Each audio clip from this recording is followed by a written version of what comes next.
Good morning, students. Last class we discussed the circular flow of income. In the circular flow of income, we explained with the help of three important points. One is two-sector model, and another one is three-sector model, and another one is four-sector model. So this class we discussing in detail about two-sector model, three-sector model, and four-sector model. Now we are moved to the first point, that is two-sector model economy. In the circular flow of income, with the help of first point is two-sector model. So in the two-sector model, very important point is household sector and another one is firm sector. So in the household sector is the sole buyer of goods and services. For example, in our house we are purchasing the goods and services, and we are the supplier of factors of production like a land, labor, capital and organization. We are supply to the industry. It spends its entire income on the purchase of goods and services to fulfill our basic needs from the business sector. The household sector receives the income from the firm sector by providing the factors of production, for example, coolie, wages, salary, sharing of the dividend.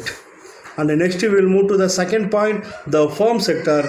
So the firm sector generates its revenue by selling of goods and services to the households. The industrial sector or firm sector hires the factors of production, for example, land, labor, capital and organization from the household sector. The firm sector sells the entire output to the household. Next we will move to the diagram for clear explanation about a two-sector model.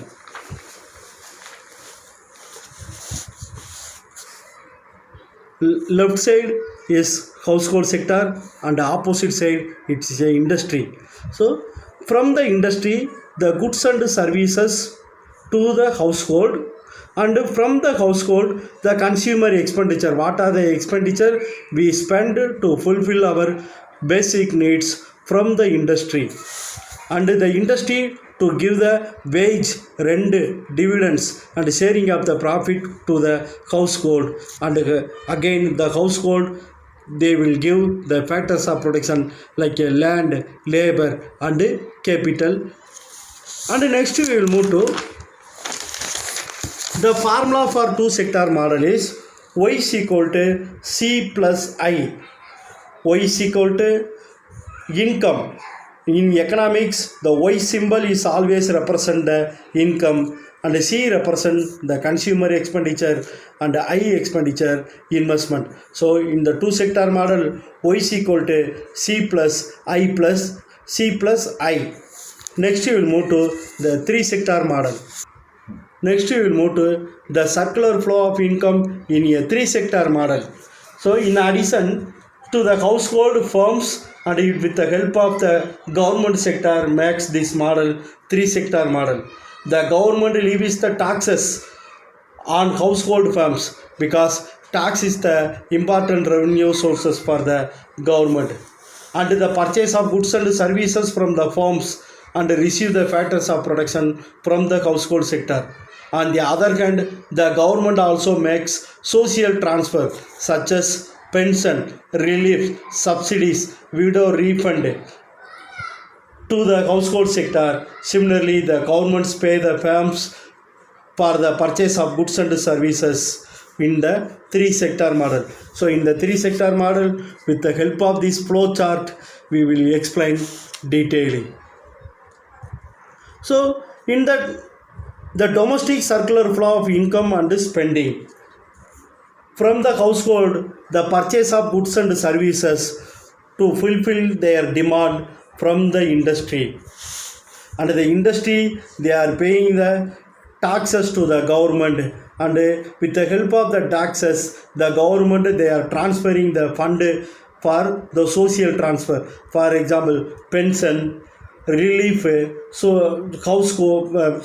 pension, relief and old age benefits to the household. And the firms, the household receive the wages, dividends, interest, profit or rent from the industry to the household. For example, this three sector model will explain with the help of this formula y is equal to c plus I plus g. So earlier we discussed y is equal to c plus I, but this three sector model we include g. G denotes the government. Y is equal to c plus I plus g. So y is equal to income, c is equal to consumption expenditure for the household, and I is equal to investment expenditure from the household to start the business and to start the production activity, and C is equal to government expenditure, for example pension, relief and subsidies to the household. Next we will move to the four sector model. Next we will move to the circular flow of income in a four sector model. So in a four sector model we discussed with the help of these 4 points. One is household, firms, government and external sector. External sector means export and import of the government. Export already we discussed. Export means goods and services sold to foreign countries. Import means goods and services purchase from other countries. Here x minus m. X is equal to export. M is equal to import. Here x minus m is equal to export minus import. It is equal to net export. Okay. In the four sector model, in addition the household, firms and government, a four sector namely external sector also included. It in a real life only four sector economy exists in the world. Almost all the countries are practiced this four sector model in the world. So that is household, firms, government and the external sector. So under this external sector comprises export and imports. It is illustrated in the with the help of flow chart. So with the help of the rest of world, for example export, import to purchase of goods and services to fulfill our basic needs. For example, from the household we pay the taxes to the government, and the government sometimes the purchase the goods and services to the firms. Again the firm sector they are giving the paying the taxes to the government.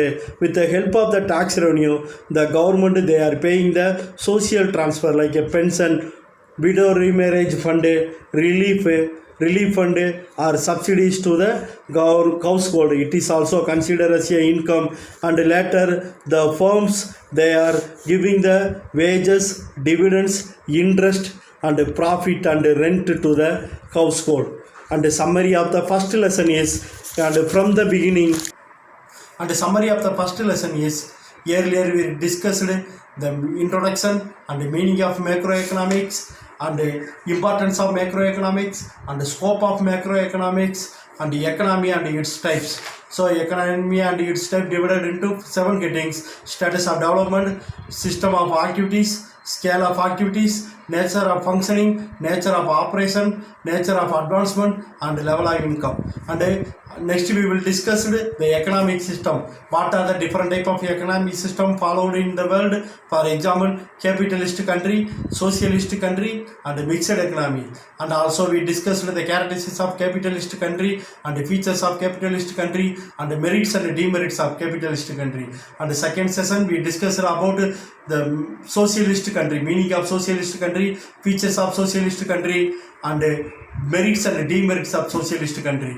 And also we discussed the mixed economy, meaning of mixed economy, features of mixed economy and merits and demerits of mixed economy. And also we discussed the economic models. The concept under the concept of macroeconomics we discussed the different type of economic models. For example, in the economic models we discussed 3 points. One is two sector model, and second we discussed the three sector model, and today we are going to discuss the three sector model. So next class we will move to the second lesson, that is national income. Thank you. ஒரு lesson முடிச்சாச்சு.